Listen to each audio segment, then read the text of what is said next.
Hello दोस्तों, welcome to PW only IAS. दोस्तों कैसे हैं आप सब। आज हमारा टॉपिक है चैप्टर नंबर 27 जिसका नाम है sustainable development and climate change. देखिए ये जो पर्टिकुलर चैप्टर है ना, ये सेम चैप्टर आप अपने इन्वायरमेंट सेक्शन में भी पढ़ते हैं, क्योंकि इन्वायरमेंट के अंदर जो क्लाइमेट चेंज है डेफिनेटली इन्वायरमेंट का ही पार्ट है। पर क्योंकि आप नोटिस करो, जब भी हम बात करेंगे इन्वायरमेंट और एक तरफ होती है हमारी इकोनॉमी, इनके बीच में अक्सर ना एक डिबेट रहती है। किस तरह की डिबेट?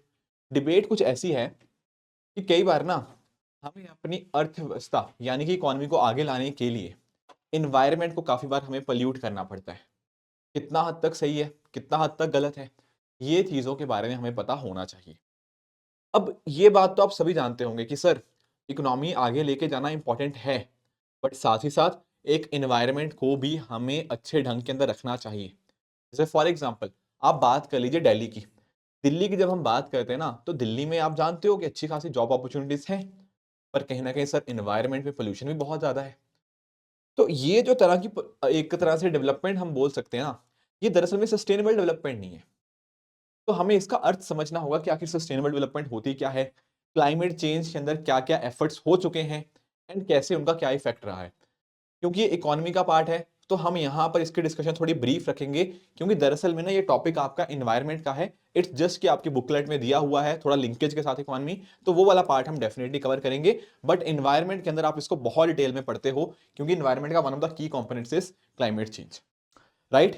तो आज की डिस्कशन हम स्टार्ट करते हैं, बट उससे पहले एक छोटी सी इंफॉर्मेशन है आप सभी के लिए।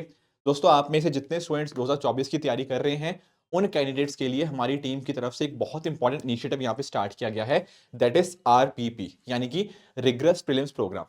अब इस प्रोग्राम के अंतर्गत पता क्या होगा, डेली बेसिस के ऊपर आप 40 क्वेश्चंस प्रैक्टिस करोगे जनरल स्टडीज के, followed by 20 questions of CSAT. तो हो क्या रहा है ना, आप इन टेस्ट के माध्यम से, छोटे छोटे टेस्ट के माध्यम से आप अपना सिलेबस को रिवाइज कर रहे हो, अपनी गलतियों को पहचान रहे हो, पता लग पा रहा है कि मेरी मिस्टेक्स कहां हो रही हैं एंड कैसे उनको इंप्रूव करना है। आपको ऑल इंडिया रैंक्स यहाँ पे मिल जाएंगे, एंड अकॉर्डिंगली आप देखते रहोगे बाकियों के कंपैरिजन में आप कितना अच्छा परफॉर्म कर रहे हो एंड क्या क्या और आपका बचा हुआ है। At the same time CSAT module आपको यहाँ पे मिल जाएगा, एंड उसके साथ ही साथ जो प्रीलिम्स वाला उड़ान है उसकी हार्ड कॉपी भी आपको यहाँ पे देखने को मिल जाएगी, जो कि आपको प्रीलिम्स क्रैक करने के अंदर बहुत ज्यादा हेल्प करेगी। ये प्रोग्राम स्टार्ट हो चुका है, अभी बेसिक्स चल रहे थे, अब डेफिनेटली एडवांस सेक्शन इसका मूव स्टार्ट हो रहा है। तो आप इसको डेफिनेटली ज्वाइन कर सकते हैं, जो कि आपको एक बहुत अच्छी प्रैक्टिस दे देगा आपके प्रीलिम्स तक। तो ये जो पर्टिकुलर इनिशिएटिव है ये हमारा पटेल नगर, ठीक है ना, ये पर्टिकुलर इनिशिएटिव हमारा पटेल नगर, आपका Mukherjee Nagar, Lucknow as well as Patna, सब जगह अवेलेबल है। और साथ साथ ऑनलाइन तो आप इसको एक्सेस कर ही सकते हैं, उसमें तो कोई डाउट ही नहीं है। नीचे डिस्क्रिप्शन के अंदर मैं इसका लिंक डाल दूंगा, तो आप वहां से आप डेफिनेटली इस रिग्रेस प्रीलिम्स प्रोग्राम को ज्वाइन कर सकते हैं। चलिए स्टार्ट करते हैं अब सस्टेनेबल डेवलपमेंट से।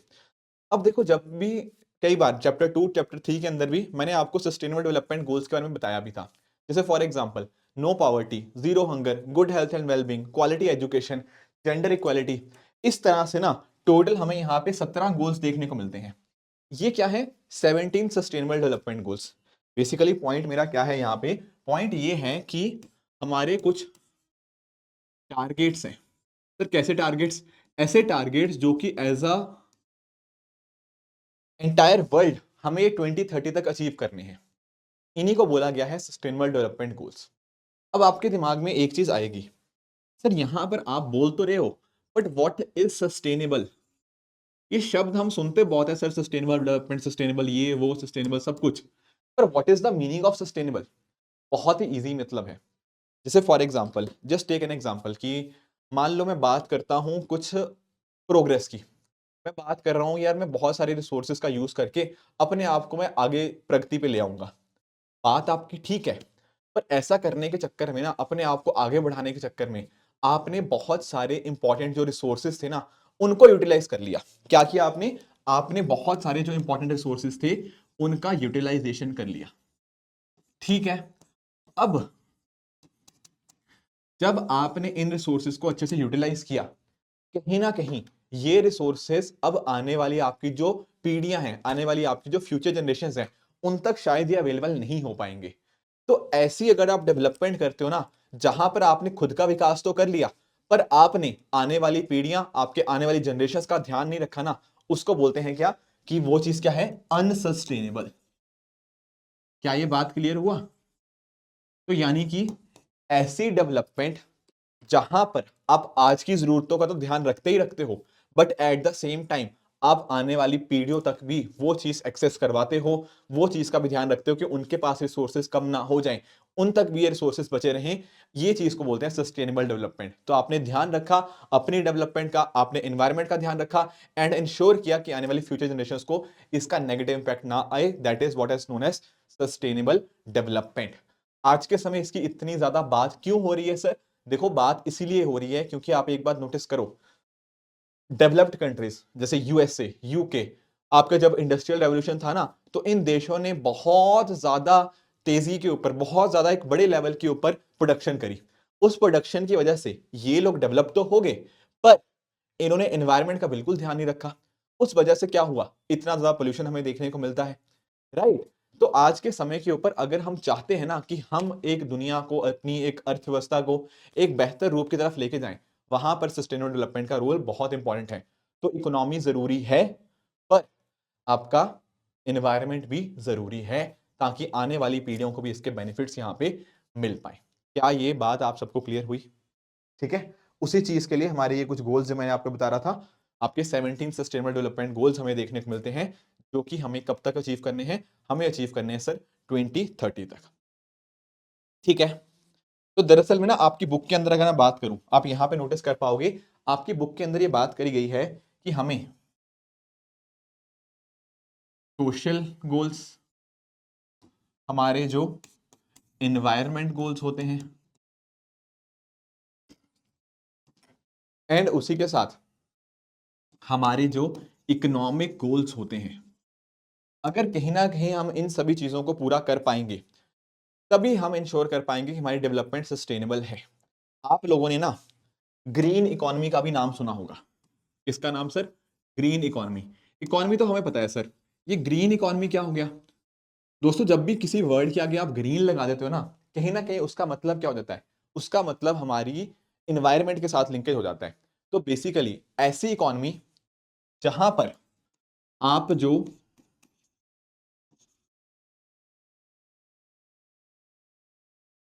एनवायरनमेंट के अंदर जो भी अलग अलग तरह के एमिशंस हो रहे हैं, eight the same time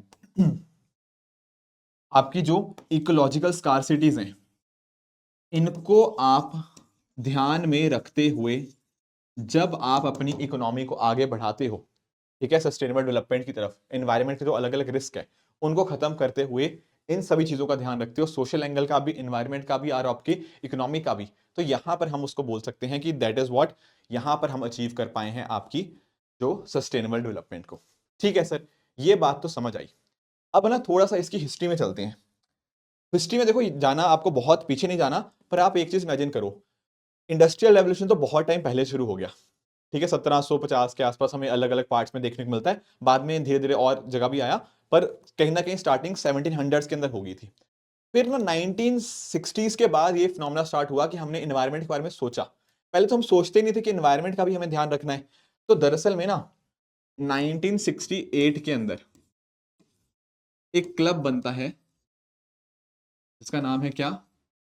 club of Rome. ठीक है, रोम आप जानते होंगे, रोम आपका इटली में देखने को मिलता है। यहां पर से ना एक हमें स्टार्टिंग देखने को मिलती है कि क्लब ऑफ रोम को फाउंड किया गया। ठीक है, अब इस क्लब ऑफ रोम के द्वारा एक रिपोर्ट निकाली गई, ये इंपॉर्टेंट है पॉइंट्स। एक रिपोर्ट निकाली गई, क्या था नाम उस रिपोर्ट का? Limits to growth. कब आई ये रिपोर्ट? सर ये रिपोर्ट आई हमारी 1972 के अंदर। ठीक है, अब इस रिपोर्ट के माध्यम से ना हमें ये चीज पता लग पाई कि हाँ यार, ग्रोथ की कुछ लिमिटेशन है। समझो नाम क्या है, लिमिट्स टू ग्रोथ। क्या मतलब होगा इसका? इसका मतलब ये है कि हम एनवायरनमेंट को लेस पोल्यूट किए हुए किस तरह से ग्रोथ कर पाएंगे। क्योंकि आप नोटिस करो, आप ना अपने एनवायरनमेंट को पोल्यूट करते हो, एनवायरनमेंट में ना कुछ कैपेबिलिटीज होती हैं कि वो अपने आप को बेहतर कर सकता है, जिसको हम बोलते हैं ना कि एक तरह से उसकी रीजनरेशन की कैपेबिलिटीज होती हैं। पर मान लो आप इतना ज्यादा रिसोर्सेज का मिस यूज करे जा रहे हो, इतने रिसोर्सेज आपने ओवर यूटिलाइजेशन कर दिया, फिर तो वहां पर आपका एनवायरनमेंट भी कुछ नहीं कर पाएगा। इस तरह की चीजें ना पहली बार हाईलाइट करी गई, ये जो 1972 की मैं आपको रिपोर्ट बता रहा हूं उसके अंतर्गत ये सारी चीजें हमें देखने को मिलती हैं। ठीक है सर, ये बात यहां से पता लगी, तो यहां से हमें एक आइडिया लगा कि हमें जो टेक्नोलॉजी है और बाकी सारी चीजें उसको ढंग से हमें यूज करना आना चाहिए, राइट। उसके बाद एक इंपॉर्टेंट स्टेप आता है 1987 के अंदर। यहां पर ना एक और इंपॉर्टेंट चीज, एक और इंपॉर्टेंट रिपोर्ट, बेसिकली जिसको ब्रंटलैंड रिपोर्ट के नाम से भी जानते हैं, या फिर इसका बहुत ही पॉपुलर नाम है अवर कॉमन फ्यूचर।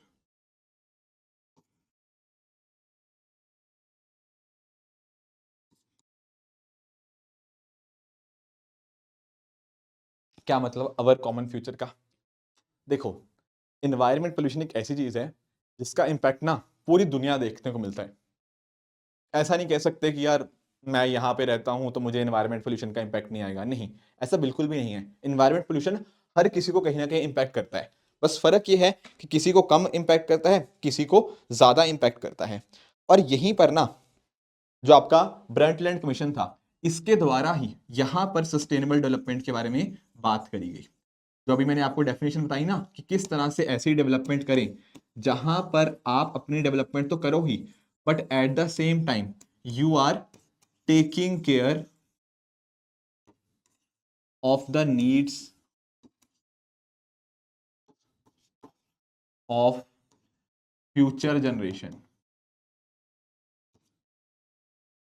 ये चीज को हमने क्या बोल दिया, इसी चीज को हमने बोल दिया सस्टेनेबल डेवलपमेंट।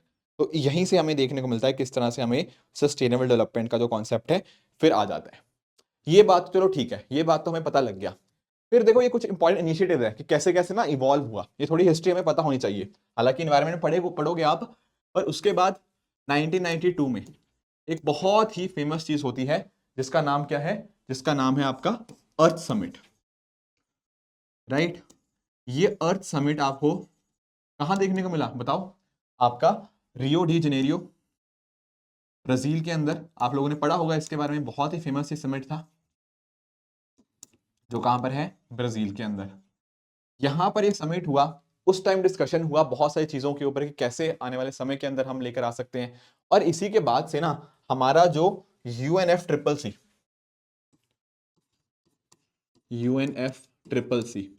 यूनाइटेड नेशंस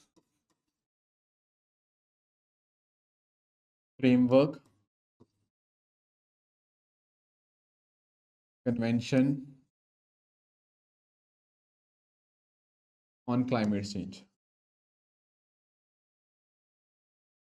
यहीं से ही हमें इसके रिगार्डिंग स्टेप्स देखने को मिलते हैं। जैसे आप लोग ना ये सुनते होंगे सर, अभी जैसे कॉप 28 हुआ था, उससे पिछले साल कॉप 27 हुआ था, कॉप 26 के बारे में आप सुनते होंगे। ये क्या है? What is COP? COP is conference of parties. यानी कि ना जो चीज हमने यहाँ पे स्टार्ट करी, जो चीज हमने यहाँ पे बोल तो दी कि हम यार एनवायरनमेंट को प्रोटेक्ट करेंगे, ये सारी चीजें करेंगे, पर करेंगे कैसे? तो उसके लिए हर साल हमारी कॉन्फ्रेंस ऑफ पार्टीज होती हैं।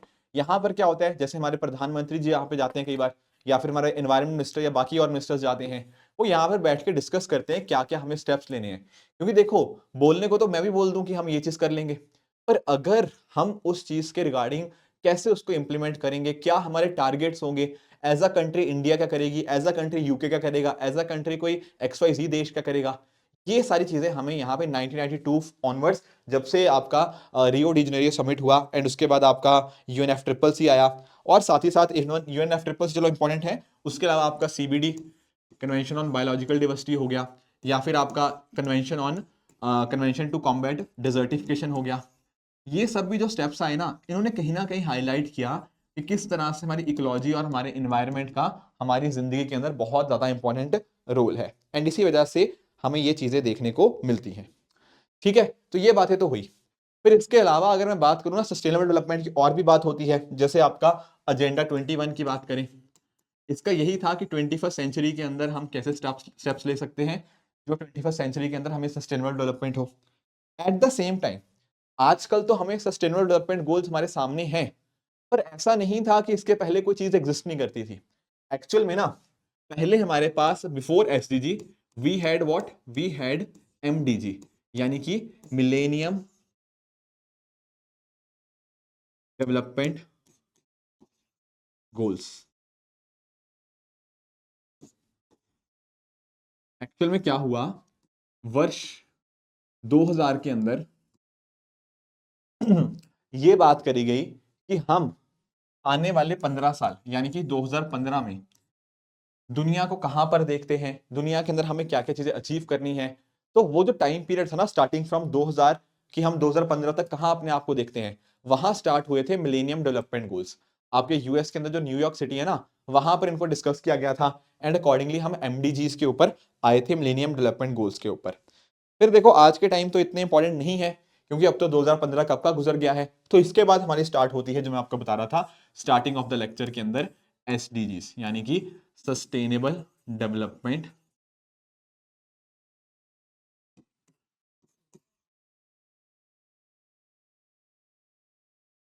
गोल्स के बारे में। ये हमें सर कब तक अचीव करने हैं दोस्तों, ये हमें अचीव करने हैं 2030 तक, जैसा कि मैंने आपको यहाँ पे टोटल आपको 17 वो बताए भी थे। ठीक है, तो ये कुछ पॉइंटर्स थे जो आपको यहाँ पे पता होने चाहिए।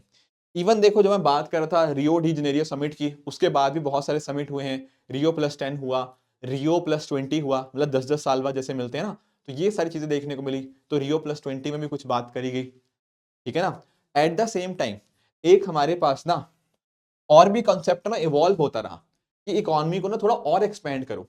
जैसे फॉर एग्जांपल आप लोगों ने ना जैसे वर्ल्ड हैप्पीनेस रिपोर्ट के बारे में सुना होगा। एक्चुअली हो क्या रहा है ना, हम इकोनॉमी की डेफिनेशन को थोड़ा एक्सपेंड कर रहे हैं कि इकोनॉमी में ये भी देखो यार, एनवायरनमेंट भी देखो, हैप्पीनेस भी देखो।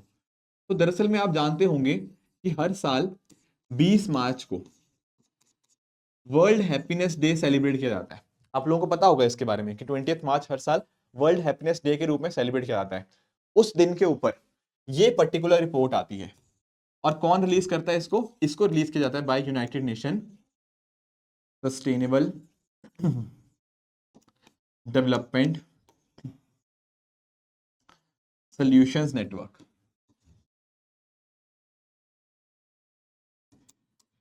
यूएन, यानी कि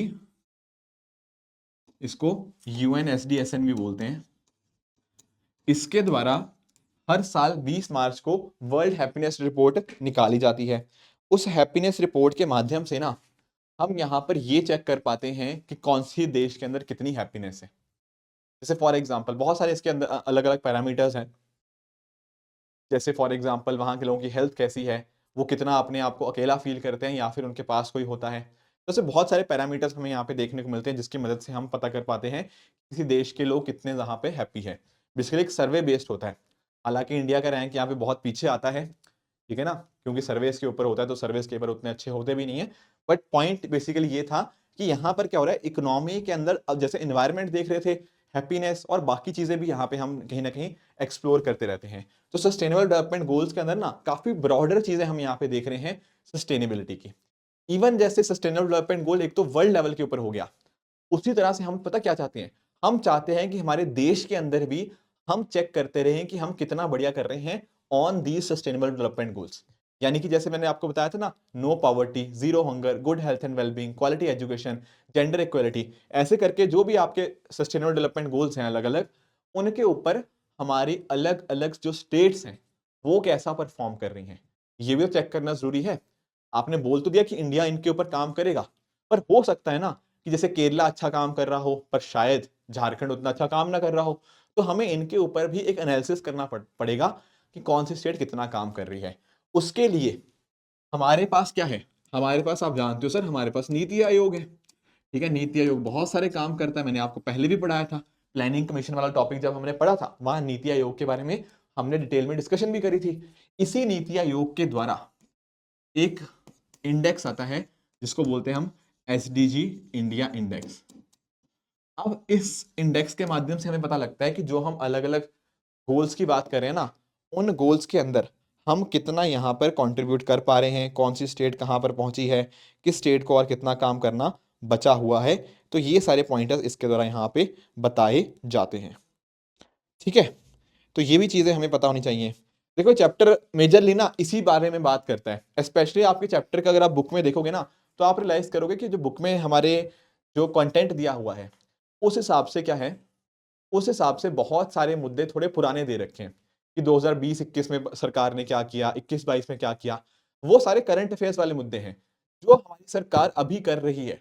वो हमें ज्यादा पता होना चाहिए रेदर देन कि हम पहले क्या लेके आए थे। ठीक है ना? तो बहुत ज्यादा हिस्ट्री में जाने की जरूरत नहीं है। You need to be very well versed with the current affairs अगर आपको ये टॉपिक के ऊपर पकड़ मजबूत करनी है। बेसिक आइडिया तो आपको पता होना चाहिए, इसमें कोई डाउट की बात नहीं है कि सस्टेनेबिलिटी होती क्या है। पर आपको जो करंट में मुद्दे हैं ना उनके ऊपर ज्यादा ध्यान देना पड़ेगा। फॉर एग्जाम्पल मैं आपको कुछ एग्जाम्पल देता हूं। जैसे अगर हम बात करते हैं आईएसए की, इंटरनेशनल सोलर अलायंस, ये भी इंडिया के द्वारा रन किया गया है ताकि कहीं ना कहीं 2016 के अंदर हमें देखने को मिलता है इंडिया और फ्रांस का इसमें अंदर बहुत इंपॉर्टेंट रोल रहा है। ठीक है, साथ ही साथ इनफैक्ट इतना इंपॉर्टेंट है कि इसके हेड क्वार्टर्स भी आपको कहाँ देखने को मिलते हैं, गुरुग्राम के अंदर ही। राइट। तो इस तरह के इंडिया के द्वारा भी बहुत सारे इनिशिएटिव रन करे जा रहे हैं जहां पर हम फोकस करते हैं इन सब मुद्दों के ऊपर। बट ध्यान रखना, these topics need to be learn from the current affairs and not from the static perspective, क्योंकि यहाँ पे जो जो नई नई हैपनिंग्स होंगी वो हमें यहाँ पे समझ आनी चाहिए। जैसे हमारे प्रधानमंत्री जी ने पंचामृत की बात करी थी, ये तो आपको मैं पहले ही पिछले चैप्टर्स में पढ़ा चुका हूँ कि पंचामृत क्या है।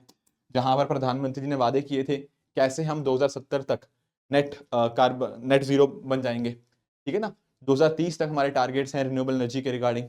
2030 तक हमारे और भी बहुत सारे टारगेट्स हैं, तो उनको अचीव करना, ये सारे हमारे करंट अफेयर्स के मुद्दे जो कि हमें पता होने चाहिए कि कैसे कैसे हमारी सरकार क्या क्या इनिशिएटिव ले रही है, क्या क्या हमारी सरकार की तरफ से क्या क्या चीजें हैं। उसी तरह से यूपीएससी ने जैसे पिछले सालों के अंदर पूछा भी मिशन लाइफ के बारे में, जो हमारे प्रधानमंत्री जी के द्वारा ही लॉन्च किया गया था। ठीक है, इसका अर्थ क्या है मिशन लाइफ का? मिशन लाइफ का अर्थ है लाइफस्टाइल फॉर इन्वायरमेंट।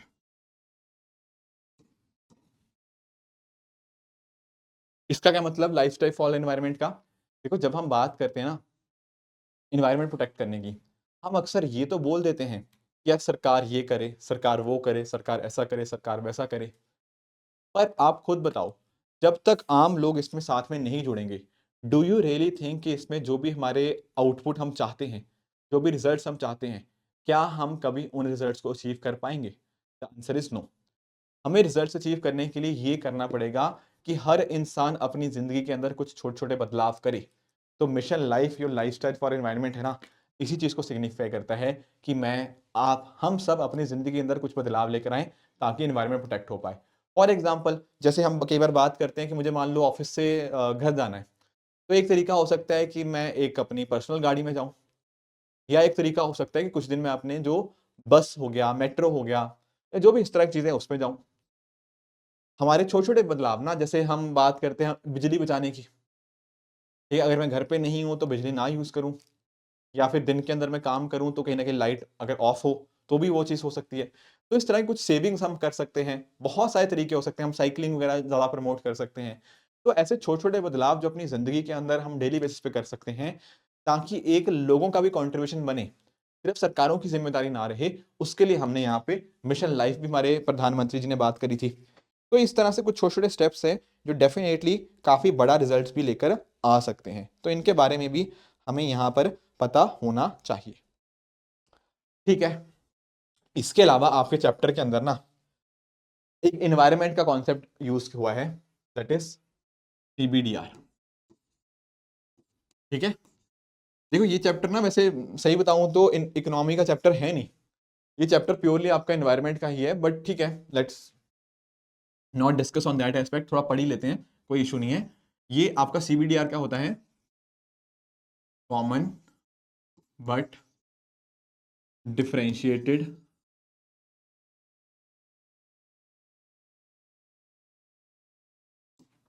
रिस्पॉन्सिबिलिटी।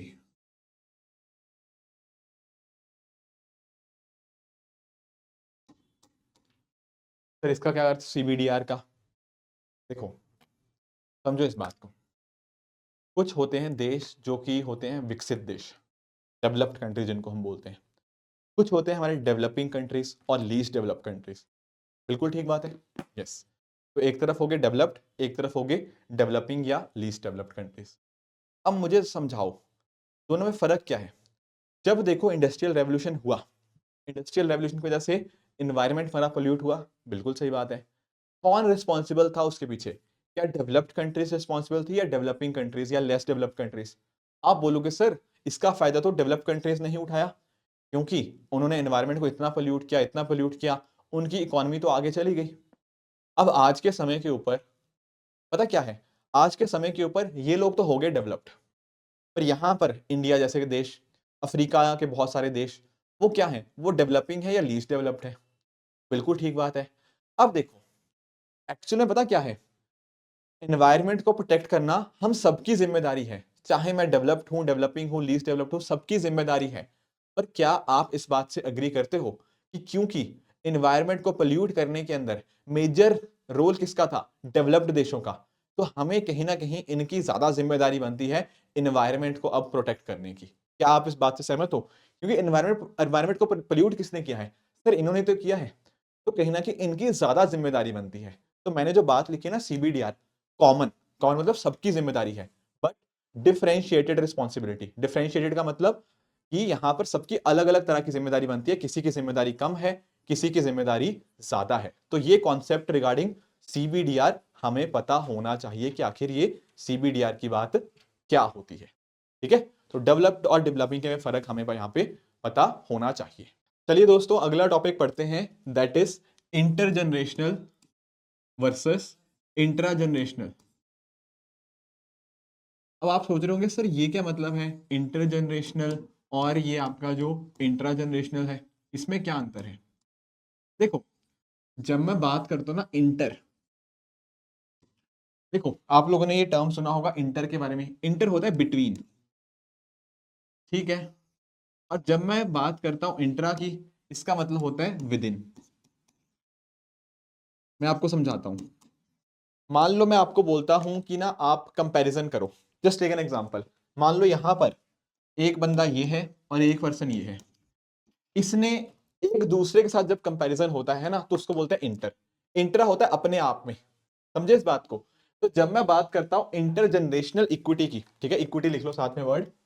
जब मैं बात करता हूं किसकी, इक्विटी, इक्विटी मतलब होता है बराबरता या फिर जस्टिस, एक तरह से न्याय जो प्रॉपर मिले, है ना। जब मैं बात कर रहा हूं इंटर जनरेशनल इक्विटी की, इसका मतलब पता क्या है कि मेरी जनरेशन और मेरी जो आने वाली जनरेशन है, इन दोनों जनरेशन के बीच में इक्विटी होनी चाहिए।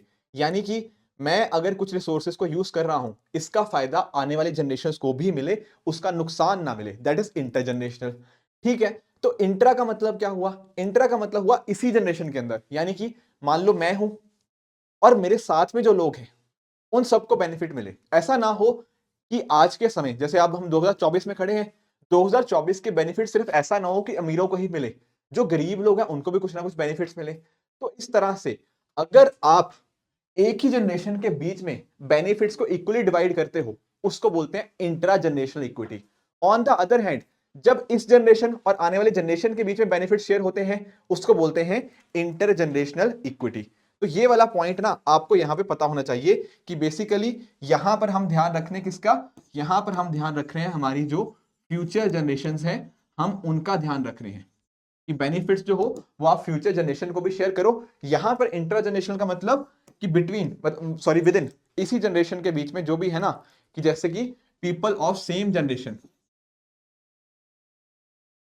जैसे आज के समय देखने को मिलता है कि अमीरों को ज्यादा फायदा होता है, गरीबों को कम फायदा होता है, नहीं, तब हम बोलेंगे कि इंट्रा जनरेशनल इक्विटी वहां पे नहीं है।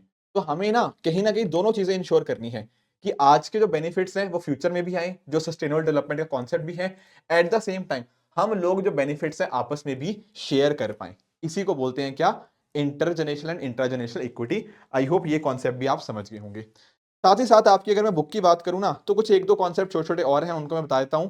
हालांकि जैसे मैंने बताया था बहुत ज्यादा कॉन्सेप्ट आपके इन्वायरमेंट के ही हैं, पर एक छोटा सा आपको पता होना चाहिए इमिशंस गैप रिपोर्ट के बारे में। अब ये जो पर्टिकुलर रिपोर्ट है ना, इसको रिलीज किया जाता है यूनैप के द्वारा। ठीक है, जो कि हम पढ़ते भी हैं अपने एनवायरनमेंट के अंदर। तो इस रिपोर्ट के अंदर ना, इमिशन गैप रिपोर्ट के अंदर ये बात बताई जाती है कि हमारे ना कुछ टारगेट्स हैं। हम चाहते हैं कि ग्रीन हाउस गैस एमिशंस कम करें, हम चाहते हैं इस बात को, ठीक है ना। तो यानी कि कितना गैप है, तो गैप किस चीज के अंदर, गैप इस चीज के अंदर कि कितने हम ग्रीन हाउस गैस एमिशंस होंगे, जो हम प्रिडिक्शन कर रहे हैं 2030 के हिसाब से, 2030 के हिसाब से अगर हम प्रिडिक्ट करें कि कितने ग्रीन हाउस गैस एमिशंस होंगे एंड कितने हमें ग्रीन हाउस गैस एमिशन कम करने हैं या कितने होने चाहिए, ताकि हम जो वर्स्ट इंपैक्ट है क्लाइमेट का उससे कहीं ना कहीं बच पाए।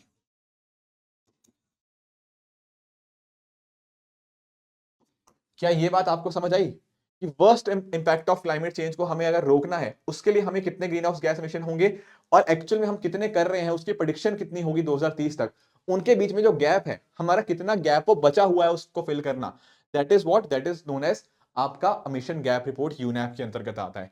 इसकी लेटेस्ट रिपोर्ट आती रहती है हर साल, जहां पर हम देखते हैं कि अभी भी गैप फिल करना बहुत बचा हुआ है। तो आपको क्या करना है, आपका जब भी एग्जाम है आपको उससे पहले ये चीज इंश्योर करके जानी है कि आपको ये चीज पता हो। इसके अलावा एक छोटा सा टर्म और है, that is your green GDP. अब आप लोग मेरे से पूछेंगे सर ये ग्रीन जीडीपी क्या होता है। दोस्तों जब मैं बात करता हूँ ना जीडीपी, जीडीपी तो आप सभी जानते हैं, sum total of all final goods and services produce with in an economy in a particular year, that is your GDP. On the other hand जब मैं बात करता हूँ ना ग्रीन जीडीपी की, तो यहां पर क्या होता है, यहां पर बेसिकली आपने जब इकोनॉमी के अंदर कुछ प्रोडक्शन किया, उस प्रोडक्शन की वजह से कुछ क्या किया होगा आपने, कुछ रिसोर्सेस का आपने, हो सकता है आपने उन रिसोर्सेस को डिप्लीट किया हो, ठीक है ना। इसके साथ ही साथ आपने एनवायरमेंट को डिग्रेड किया हो, ठीक है ना। तो ये क्या चीजें हैं, ये तो कुछ नेगेटिव चीजें हैं ना, बिल्कुल सही बात है। तो हम पता क्या चाहते हैं, हम ये चाहते हैं कि जो हमारी जीडीपी निकली ये तो ठीक है, पर ये सारी चीजों करने की वजह से कुछ ना कुछ नुकसान हुआ, बिल्कुल ठीक बात है। तो अगर हम जीडीपी में से ये जो सब नुकसान हुआ इसको भी हटाएंगे ना, तब हमें पता लग पाएगा कि एक्चुअल में हमारी ग्रीन जीडीपी कितनी है। समझ पाए कि बेसिकली ना इकोनॉमी के अंदर हमने इन्वायरमेंट को भी इंक्लूड कर लिया। इकोनॉमी तो थी हमारे पास, उसमें से इकोनॉमी को रन करने के लिए आपने जो इन्वायरमेंट को डिग्रेड किया, आपने रिसोर्सेज को डिप्लीट किया, इसके इफेक्ट को भी हम अगर देखते हैं तो दरअसल में जीडीपी में से इनको जब माइनस करते हैं तब आता है ग्रीन जीडीपी। पॉइंट घूम फिर के वही आ रहा है कि इन्वायरमेंट को हम साथ में देखें किसके, आपके इकोनॉमी के, ताकि हम कहीं ना कहीं ये सारी चीजें कर पाए। बहुत सारी जगह के ऊपर अलग अलग तरह के टैक्सेस लगाए जाते हैं। आपने सुना होगा ना कि मान लो कोई ज्यादा पोल्यूशन कर रहा है उसके ऊपर कुछ टैक्स लगा दो, जो अच्छा काम कर रहा है उसको कुछ सब्सिडी दो। तो ये भी उसी चीज के कॉन्सेप्ट हमें यहाँ पे देखने को मिल जाते हैं।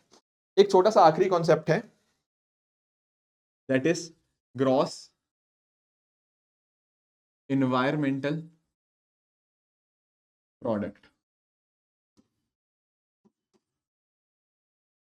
That is what, that is GEP. अब आप लोग पूछेंगे सर ये क्या है gross environment project, sorry product.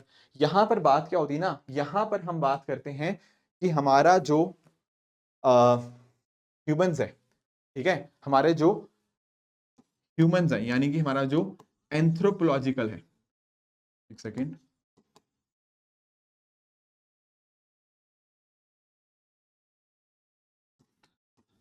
हमारा जो ह्यूमंस का इंपैक्ट है यानी कि हमारा जो एंथ्रोपोलॉजिकल जो प्रेशर पड़ता है ना हमारे इकोसिस्टम के ऊपर, उसको भी हम यहाँ पे कैलकुलेट करें। जैसे फॉर एग्जांपल हम जब कहीं ना कहीं यूटिलाइज करते हैं तो उसका इफेक्ट हमारा एयर, हमारा वाटर, हमारे लैंड, इन सभी चीजों के ऊपर पड़ता है, बिल्कुल सही बात है। तो इसी एंथ्रोपोलॉजिकल यानी कि ह्यूमन प्रेशर को जब हम इसका इकोसिस्टम के ऊपर इंपैक्ट को देखते हैं, इन अलग अलग चीजों के ऊपर देखते हैं, उस कॉन्सेप्ट को हम बोलते हैं ग्रॉस एनवायरमेंटल प्रोडक्ट। जैसे फॉर एग्जांपल अगर हम उत्तराखंड की बात करें तो वहां पर ये सारी चीजें हमें देखने को मिलती रहती हैं। तो ये था दोस्तों आज का टॉपिक। मैंने फिर से एक बार रिआइटरेट कर दूं कि यहां पर इन्वायरमेंट को भी आपने ध्यान में रखना है, एट द सेम टाइम आपने इकोनॉमी को भी ध्यान में रखना है। तो बहुत सारे कॉन्सेप्ट्स ऐसे हैं आज के चैप्टर के जिनका लिंकेज आपको इन्वायरमेंट में देखने को मिलेगा। तो आपकी जो इन्वायरमेंट की रिस्पेक्टिव फैकल्टीज होंगी वो सारी चीजें यहाँ पे आपको पढ़ाएंगी, क्योंकि दरअसल में इन्वायरमेंट का ही कॉन्सेप्ट है, इट्स जस्ट कि कुछ रिलेशन आपको यहाँ पे देखने को मिलता है। तो ये दोस्तों इसी के साथ हमारी जो इकोनॉमी की ये पूरी सीरीज थी, जहां पर टोटल हमने 27 चैप्टर पढ़े। आई होप ये पूरी की पूरी सीरीज आपको बहुत मददगार हुई होगी।